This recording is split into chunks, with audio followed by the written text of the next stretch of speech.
You've seen her on Instagram.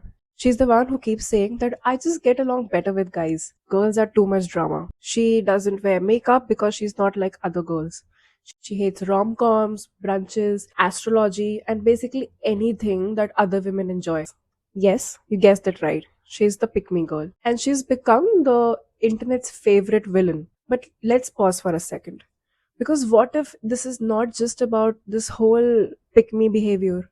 What if it is something deeper? Something which is taught but not chosen? Today, ChatGPT and I are unpacking the psychology of the pick me girl and the internalized misogyny that created her. So let's get this out of the way. A pick me girl is often described as someone who downplays her femininity, throws other women under the bus, and seeks male validation by acting different from other girls. But the internet has turned her into a meme, a punchline. We mock her voice, her opinions, her outfit, and sure, some of it is very performative, but here's the deeper question. Why does this identity even exist in the first place?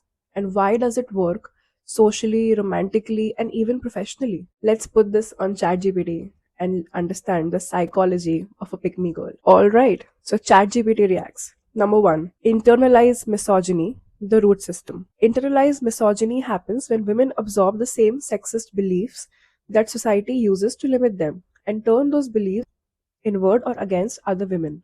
In this case, femininity is devalued, being emotional, expressive, community driven, all seen as weak or undesirable. So the pick me girl tries to escape that box by creating a new one shaped by male validation. True. Number two, identity as performance, survival mode disguised as preference. In a patriarchal culture, being the cool girl often gets you farther than being the honest girl. So, what looks like personality, I hate drama, I don't wear makeup, I only hang with guys, is often just a performance. It's not always malicious, sometimes it's learned survival, a strategy to gain belonging in a world that rewards women for rejecting other women. Number three, scarcity and competition, the girl versus girl conditioning. From a young age, girls are told, subtly or overtly, that there is only so much attention, success, or love to go around. This creates rivalry.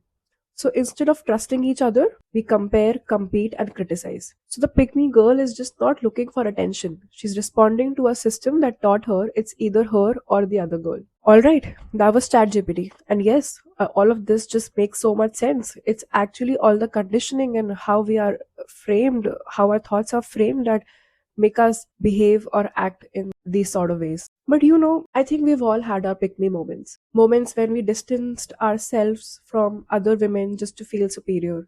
Moments when we shamed someone for being too much, too loud, or too feminine. Moments where we chose being liked over being in solidarity. It doesn't make us bad, it makes us human, shaped by a culture that taught us to shrink, to separate, to compete. But you know what? The beautiful part is that we get to unlearn that. We get to be the woman who hypes other women, who holds space for messiness, for difference, for depth. We get to say being like other girls is not an insult, it's a compliment. So, next time you hear someone say, I'm not like other girls, maybe don't roll your eyes. Maybe ask what made her feel like that she couldn't be. Because most of us were not born trying to compete, we were taught to. Drop your thoughts in the comments. Were you ever in your pick me era? And what helped you grow out of it? This is ChatGPT Reacts. And if you're still here, just remember lifting other women is not a threat to your identity, it is a return to it.